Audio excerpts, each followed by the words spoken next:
Good morning student. आज हम genetics का अध्ययन करेंगे। जेनेटिक्स अनुवांशिकी।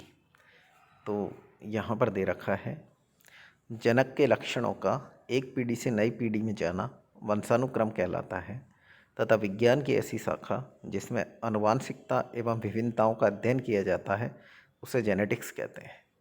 तो genetics is a branch of science dealing with the study of heredity and variation. तो यहाँ पर हम देख रहे हैं कि जेनेटिक्स के अंदर हेरिडिटी एंड वेरिएशन का अध्ययन किया जाता है। हेरिडिटी के अंदर हम transmission of similar characters from one generation to next generation and different character या वेरिएशन, तो ये आएगा हमारा वेरिएशन में, जबकि हेरिडिटी में सिमिलर कैरेक्टर। तो यहाँ पर हेरिडिटी प्लस वेरिएशन दोनों मिलके बनाते हैं जेनेटिक्स।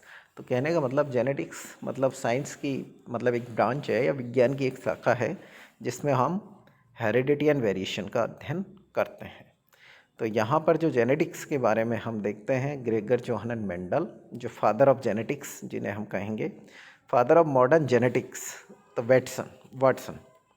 तो यहाँ पर दे रखा है ये मॉडर्न जेनेटिक्स, पहले मॉर्गन को कहा जाता था।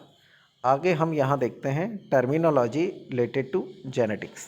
तो जेनेटिक्स के अंदर जो टर्मिनोलॉजी हैं जो इससे रिलेटेड हैं उनके बारे में हम अध्ययन करेंगे।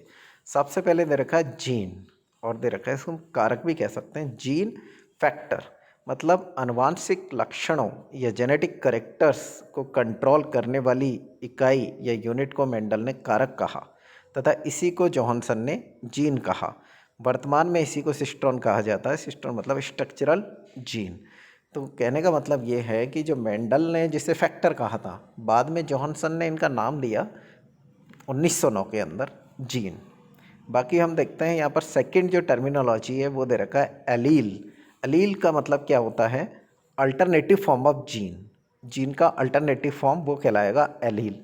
तो यहाँ पर है किसी भी लक्षण को नियंत्रण करने के लिए एक जीन होती है जिसकी दो अवस्थाएं पाई जाती हैं।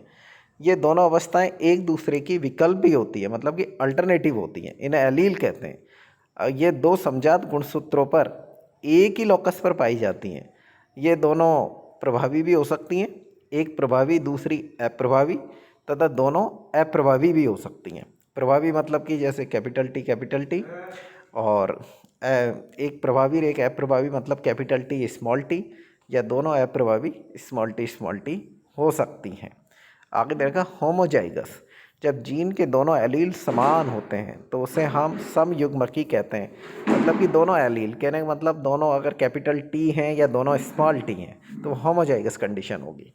और हेटेरोजाइगस कंडीशन के अंदर जब जीन की दोनों अवस्थाएं असमान होती हैं तो इसे विषम युग्मजी कहते हैं। मतलब एक कैपिटल टी एक स्मॉल टी, या कैपिटल वाई स्मॉल वाई।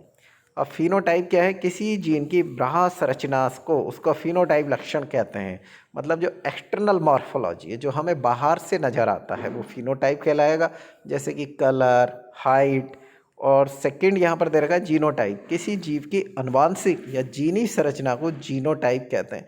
ये हमें बाहर से नज़र नहीं आता। इनका अब ये दे रखा है जैसे plant capital T small T capital T. तो यहाँ पर इनका फिनोटाइप तो अलग है क्योंकि कैपिटल टी है दूसरा स्मॉल टी है। लेकिन अगर फिनोटाइप करेक्टर की बात करें तो ये दोनों टॉल हैं। तो टॉल होने की वजह से ये दोनों फिनोटाइप में तो ये दोनों एक हैं, लेकिन जीनोटाइप में ये दोनों डिफरेंट है। आगे अप्रभावी लक्षण मतलब कि एक इसमें डोमिनेंट करेक्टर होता है और दूसरा जो हम देखते हैं वो अप्रभावी है। डोमिनेंट मतलब प्रभावी और दूसरा हो जाएगा अप्रभावी। तो यहाँ पर ये दे रखा है प्रभावी लक्षण, जब दो शुद्ध जनकों में क्रॉस कराया जाता है तो लक्षण F1 पीढ़ी में दिखाई देता है तो उसे प्रभावी लक्षण कहते हैं, तथा जो लक्षण नहीं दिखाई देता उसे अप्रभावी लक्षण कहते हैं। कहने का मतलब जो डोमिनेंट कैरेक्टर है वो तो हमें F1 जनरेशन में नज़र आ जाता है।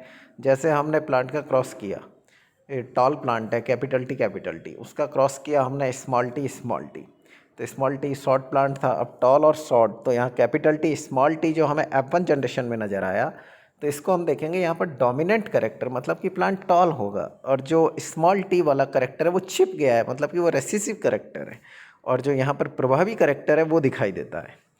अब आगे दे रखा है यहाँ पर हाइब्रिडाइजेशन क्रॉसिंग, तो भिन्न जनकों में क्रॉस कराना, मतलब दो डिफरेंट पेरेंट्स में क्रॉस कराना संकरण कहलाता है। इससे प्राप्त संतति को हम हाइब्रिड कहते हैं।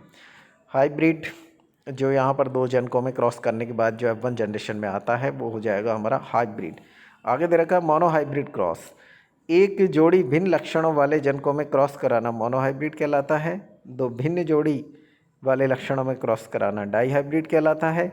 इसी तरह अगर मान लीजिए 3 जोड़ी भिन्न कैरेक्टर हैं तो इसको हम ट्राई हाइब्रिड क्रॉस कहते हैं। तो ये दे रखा था यहाँ पर मोनो मतलब कि सिंगल, डाई का मतलब 2, ट्राई का मतलब 3।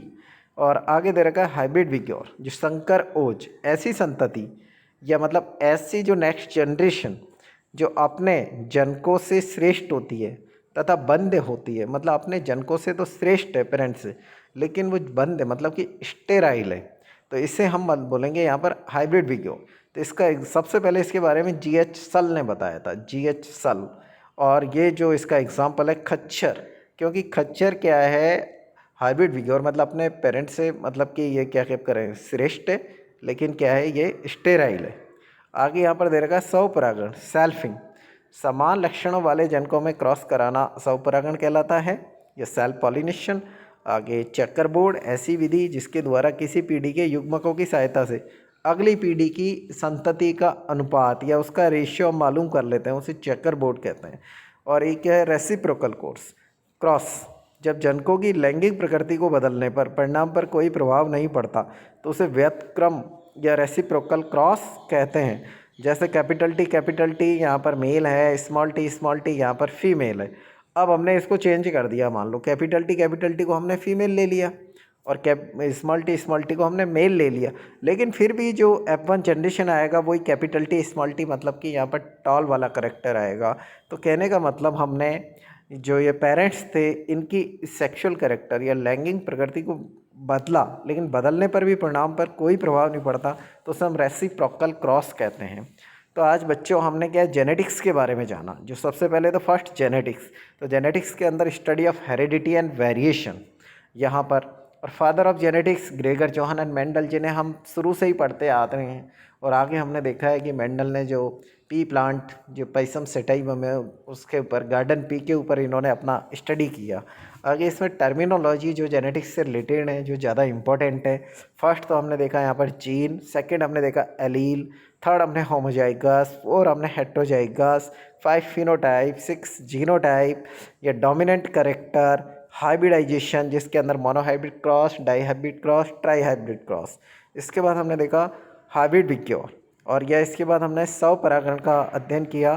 स्वपरागण वही सेल्फ पॉलिनेशन, समान लक्षण वाले जनकों में क्रॉस कराना स्वपरागण, और डिफरेंट अगर करेक्टर वाले जनकों में क्रॉस कराते हैं तो वो क्रॉस पॉलिनेशन में आ जाता है।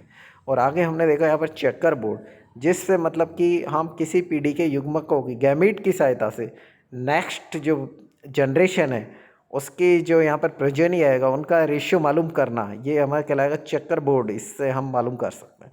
आगे रेसिप्रोकल क्रॉस, अगर हमने किसी पेरेंट्स का सेक्सुअल कैरेक्टर या मतलब कि लैंगिक प्रकृति को बदलने के बाद भी जो नेक्स्ट जनरेशन या उसके परिणाम पर या रिजल्ट पर कोई इफेक्ट नहीं पड़ रहा, तो ये कहला रहा था रेसिप्रोकल क्रॉस।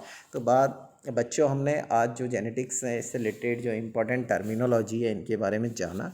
अब इनके बारे में आप और देखिए और स्टडी कीजिए, जिससे हम आगे का आप देख सको, क्योंकि आगे हम फिर स्टडी करेंगे मेंडल्स लॉ ऑफ इनहेरिटेंस या मेंडल्स ने जो भी अपने लॉ दिए हैं या इससे रिलेटेड और भी है।